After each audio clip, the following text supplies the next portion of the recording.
Selamat pagi jemaat yang dikasihi Tuhan, Shalom. Sebagai anak-anak Tuhan, saya percaya kita merindukan kehidupan yang diberkati oleh Tuhan. Kehidupan yang berhasil, baik dalam keluarga, pekerjaan, dan pelayanan. Tetapi tahukah saudara, untuk meraih sebuah kehidupan yang berhasil, cita-cita yang berhasil, itu tidak terjadi secara otomatis. Harus ada bagian yang kita kerjakan, dan ketika kita melakukan di dalam kasih karunia Tuhan, maka apa yang kita rindukan akan menjadi sebuah kenyataan. Karenanya pada hari ini saya ingin menyampaikan firman dengan judul Kami Siap Membangun. Nehemia pasal 2 ayat 17 dan 18, saya bacakan demikian bunyinya. Berkatalah aku kepada mereka, kamu lihat kemalangan yang kita alami, yakni Yerusalem telah menjadi reruntuhan dan pintu-pintu gerbangnya telah terbakar. Mari kita bangun kembali tembok Yerusalem, supaya kita tidak lagi dicela. Ketika ku beritahukan kepada mereka betapa murahnya tangan Allahku yang melindungi aku, dan juga apa yang dikatakan Raja kepadaku, berkatalah mereka bersama-sama, kami siap untuk membangun. Lebih keras lagi, kami siap untuk membangun. Sekali lagi, kami siap untuk membangun. Dan dengan apa?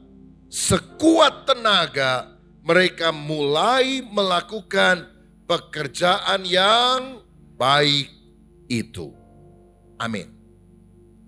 Alkitab mencatat Nehemia adalah seorang pegawai raja yang ada di Puri Susan di Persia atau di Iran pada masa kini.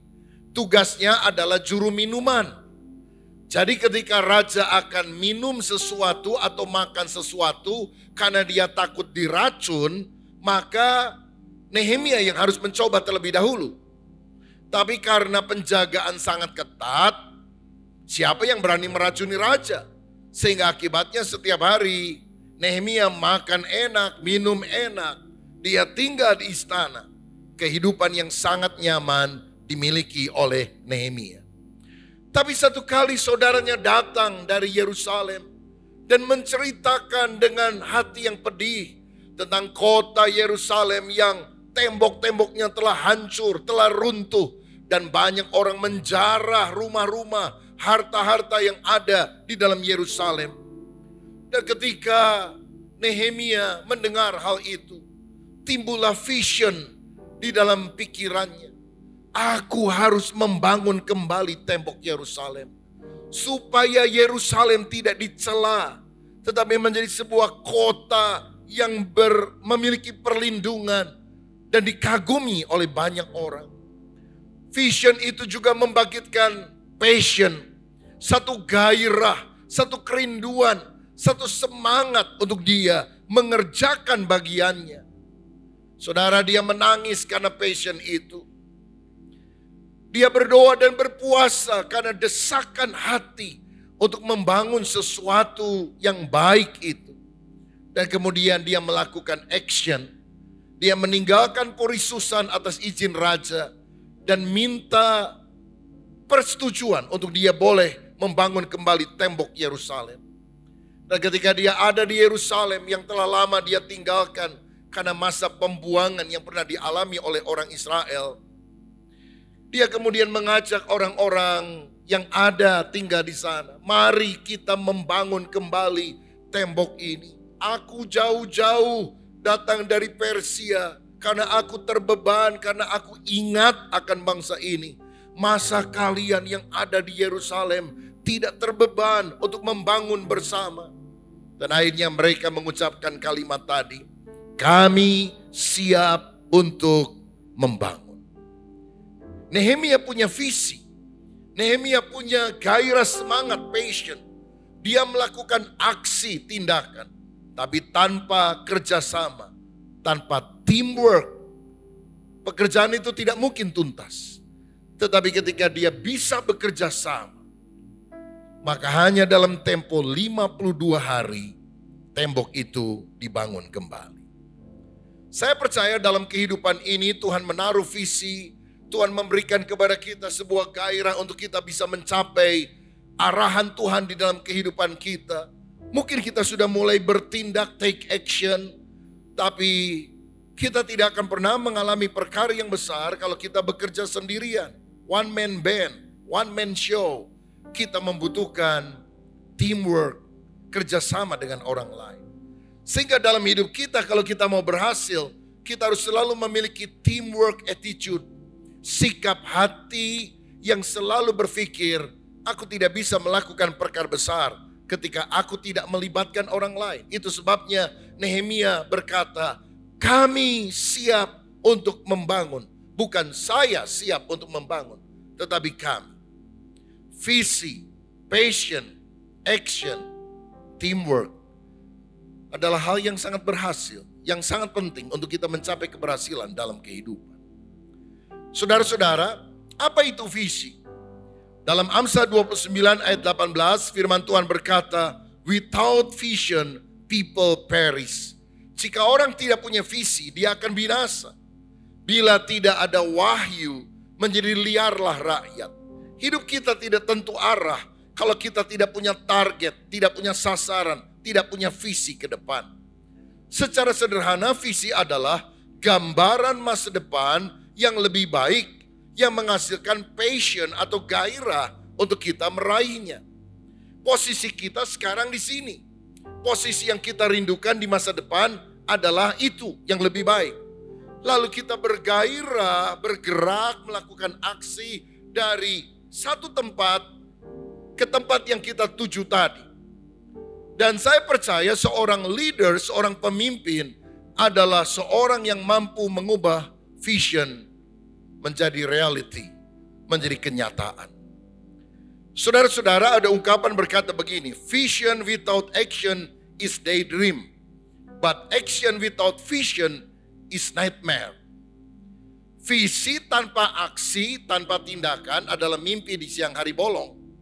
Tetapi aksi tindakan tanpa visi adalah mimpi buruk yang menakutkan.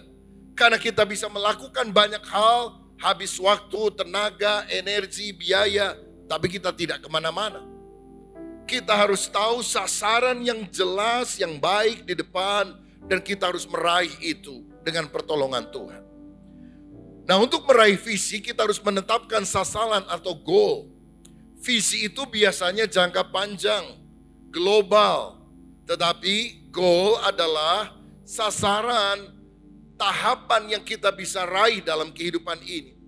Dengan kata lain, goal adalah visi ditambah langkah-langkah konkret untuk mencapainya. Kalau saya berada dalam posisi ini dan saya merindukan kehidupan di masa depan lebih baik, maka ada langkah 1, 2, 3, 4, 5 untuk mencapai itu menjadi kenyataan. Goal adalah mimpi yang punya batas waktu. Ada orang yang bilang gini, saya ingin jadi salah satu dari 10 orang terkaya di kota ini. Oh bagus, kapan visi Anda itu akan terrealisasi? Ya kapan-kapan.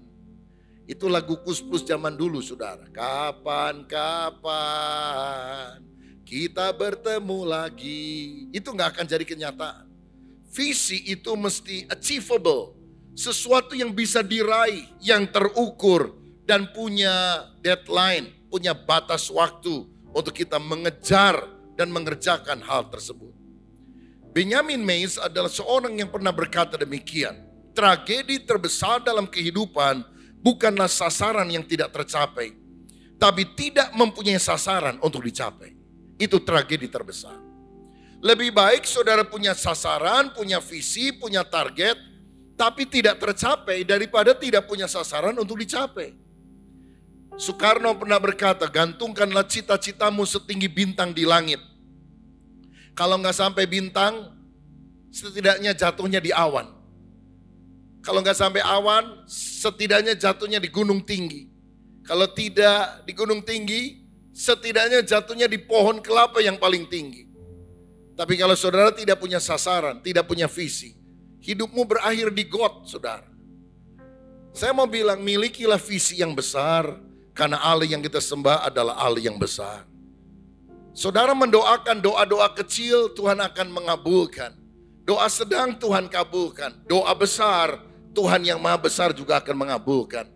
Jadi jangan nanggung, kalau doa jangan doa untuk perkara kecil-kecilan. Doa untuk perkara yang besar, karena Allah yang besar akan sangat merasa terhormat ketika kita mengucapkan doa dan permohonan besar kepada Dia yang maha besar itu. Saudara, kita harus punya visi, kita harus punya gairah untuk mencapainya. Kita harus mewujudkan dalam sebuah tindakan, ada goal, ada sasaran untuk kita capai.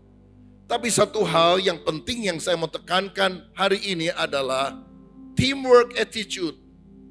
Satu hal yang sangat penting untuk sukses, untuk mengembangkan pekerjaan, potensi atau apapun, saudara harus membuka hati untuk bekerja sama dengan orang lain.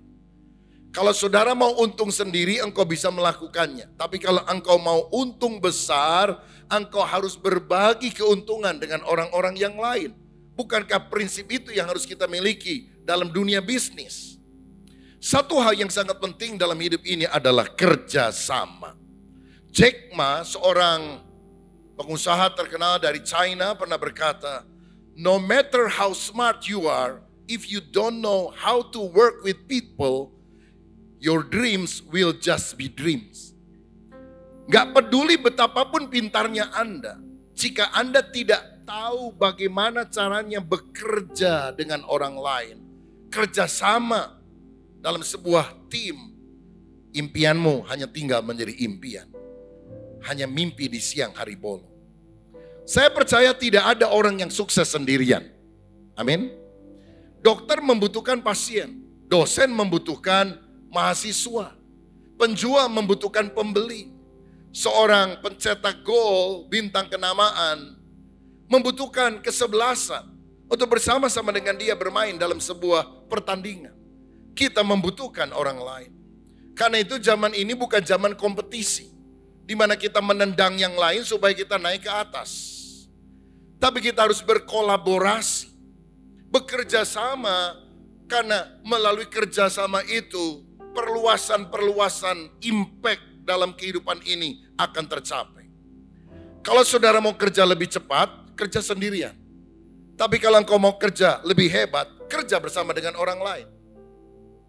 Saudara tahu bahwa McDonald itu sudah didirikan sekian puluh tahun yang lampau di Amerika Serikat oleh dua orang kakak beradik. Mereka bikin hamburger yang sangat enak dan namanya juga McDonald dari awal. Tapi mereka mengerjakannya sendiri dari pagi sampai malam, dari pagi sampai malam. Orang antri di kedai mereka yang kecil. Sampai ada seorang yang nggak bisa bikin hamburger sebetulnya. Dia tidak ada hubungan keluarga dengan adik kakak ini. Namanya Ray Kroc. Dia bilang, boleh nggak saya bikin sistemnya? Nanti saya akan jual seperti apa yang kamu bikin ini, tapi akan ada franchise. Dia bicara dan sebagainya. Kakak beradik ini agak asing dengan konsep itu. Karena konsep franchise waktu lalu belum terbiasa. Mereka bilang, udahlah saya gini aja gak apa-apa kok. Dan berapa banyak pedagang bahkan di kota ini yang dari muda sampai tua, dia tahu resepnya sampai lanjut usia dan dia mati bersama dengan resep itu. Tidak ada yang pernah tahu bagaimana resep andalannya itu. Tapi akhirnya setelah berkali-kali Ray Kroc berkata, sudahlah kamu gak akan rugi, kamu akan untung. Kamu dapat sekian persen dari keuntungan setiap kali ada outlet McDonald yang dibuka. Akhirnya mereka bilang, oke deh kita coba 1 outlet, 2 outlet, sekarang tersebar ke seluruh dunia. Kenapa? Prinsip yang digunakan, kalau saudara mau kerja cepat, kerja sendiri. Tapi kalau saudara mau bekerja hebat, kerja bersama dengan orang lain. Zaman ini bukan zaman kompetisi. Zaman ini adalah zaman kolaborasi.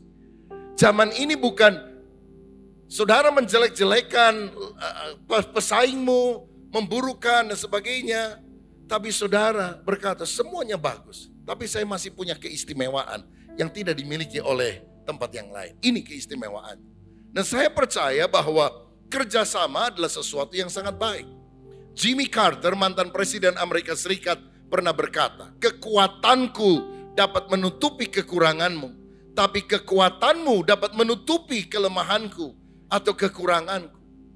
Yang bagus dari saya bisa mengimbangi apa yang buruk dari engkau, tapi apa yang bagus dari dirimu bisa menutupi apa yang merupakan kelemahan dari diri saya.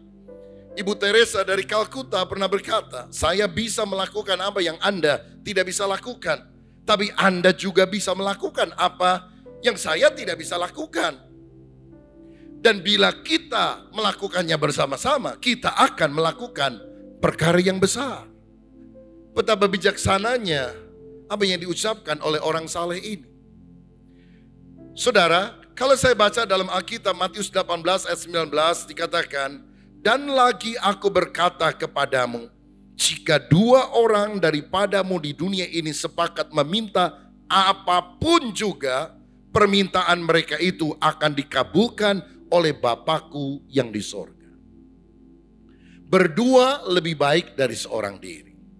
Karena jika yang satu jatuh, yang satu bisa mengangkatnya. Tapi celaka orang yang jatuh dan tidak punya teman untuk bisa mengangkatnya. Alkitab bilang, jika dua orang di dunia sepakat minta apa saja. Apa saja. Sekali lagi, yang diminta apa? Apa saja. Permintaannya akan dikabulkan oleh Bapakku yang di sorga. Yang janji ini siapa? Yesus. Karena Yesus tahu kuasa kesepakatan. Kuasa dari kerjasama, saudara. Markus 2 menceritakan ada seorang lumpuh. Bertahun-tahun lumpuh. Ketika Yesus ada di Kapernaum, ada 4 orang teman si lumpuh ini mengangkat mereka dan ingin membawa kepada Yesus. Ternyata sulit tempat di mana Yesus ada setelah dijejali oleh orang-orang dan mereka tidak bisa masuk, apalagi harus menggotong si lumpuh ini. Tapi apa yang mereka lakukan? Mereka lakukan sesuatu yang paling sulit. Mereka naik ke atap, dia buka bagian atas dari rumah itu, dia turunkan pakai tali dan Yesus melihat iman mereka, kata firman Tuhan. Yesus melihat iman 4 orang ini dan Yesus menyembuhkan. 4 orang pasti punya pikiran yang berbeda. Bayangkan kalau satu yang bilang begini, sudahlah kita bawa lewat kanan. Temannya bilang enggak, lewat kiri saja. Yang satu bilang, udah lewat depan. Yang satu bilang, udah lewat belakang. Bukannya sembuh, ini orang lumpuh mati, saudara sekalian. Tapi karena 4 orang komandonya satu dan sehati, mereka naik ke atas dan mujizat terjadi. Saya percaya kalau saudara sehati, berkat besar akan terjadi. Kalau saudara dan saya sepakat, mujizat masih terjadi. Karenanya dalam 1 Petrus 3 ayat yang ke-7, firman Tuhan memberikan nasihat kepada pasangan suami istri. Begitu juga hai suami-suami, hiduplah bijaksana dengan istrimu sebagai kaum yang lebih lemah. Hormatilah mereka sebagai teman pewaris dari kasih karunia. Mengapa? Supaya doamu jangan terhalang. Itu kata firman Tuhan. Supaya doamu jangan terhalang, mesti sepakat. Suami boleh doa, minta Tuhan memberkati. Tapi kalau engkau tidak rukun, tidak sepakat, tidak sehati dengan pasanganmu, nggak terjadi itu. Tapi kalau kita sehati sepakat, doa kita tidak terhalang, doa kita didengar oleh Tuhan dan berkat dicurahkan. Bahkan dalam Kejadian 11 ayat yang ke-6, ketika menara Babel yang menentang Allah itu didirikan, Tuhan masih bisa bilang begini, kalau mereka bersatu, tidak ada yang tidak dapat terlaksana. Semuanya dapat terlaksana. Kalau orang melakukan dengan satu hati. Bayangkan, ini satu hati untuk melakukan hal yang buruk, saudara. Kalau mereka sepakat sehati, tidak ada yang tidak bisa terlaksana. Ulangan 32 mencatat, 1 orang dapat mengejar 100 orang. Tapi 2 orang bisa mengalahkan 10.000 orang. Mestinya 1 mengalahkan 100, 2 mengalahkan 200. Tapi kenapa kita berkata 1 kalahkan 100, 2 mengalahkan 10.000? Karena di dalam kolaborasi, teamwork, kerjasama, perkara besar terjadi. Ingat yang saya ucapkan tadi. Kalau saudara mau kerja cepat, kerja sendirian. Tapi kalau saudara mau kerja hebat, kerja bersama dengan orang lain. Siapa mau kerja hebat, bukan hanya kerja cepat. Siapa ingin meraih hasil hebat, bukan hanya meraih hasil cepat. Bukan hanya sekedar fast, cepat, tapi great, sesuatu yang hebat yang kita bisa peroleh. Nah, untuk bisa bekerja sama, berkolaborasi, maka kita harus memiliki kualitas karakter tertentu. Apa saja? Misalnya, kita ini harus mudah beradaptasi, menyesuaikan diri dengan orang lain. Orang memang karakternya berbeda-beda. Ada sanguin, melankolik, flegmatik, kolerik. Tapi kita harus belajar beradaptasi. Kita harus memiliki hati yang rendah, menganggap yang lain lebih utama daripada kita. Tanpa itu teamwork tidak mungkin bisa diperoleh. Kalau orang masing-masing gengsi, sombong, mana bisa bekerja sama. Kita harus belajar respect others, menghormati orang lain. Sifatnya positif, jangan cuma negatif aja. Kalau ada satu proyek baru dan sebagainya, langsung ngomongnya negatif, langsung pikirannya negatif, langsung hatinya negatif. Seorang yang berkata, kami siap untuk membangun, adalah orang yang positif, proaktif. Proaktif adalah sebuah tindakan tidak menunggu secara pasif, tetapi melakukan sesuatu bahkan sebelum orang lain melakukannya. Suportif, selalu mendukung, bukan menggerogoti. Rela berkorban, itu adalah kualitas dari kerjasama. Gak mau mengorbankan orang lain demi kepentingan diri sendiri. Gak mau cari untung diri sendiri lalu orang lain ditendang. Tapi kalau saya untung, kamu juga untung. Kamu maju, kita juga maju bersama-sama. Dan kualitas kerjasama yang sangat penting adalah sehati untuk meraih visi. Kalau kita sehati, berkat dicurahkan, kemenangan akan diberikan.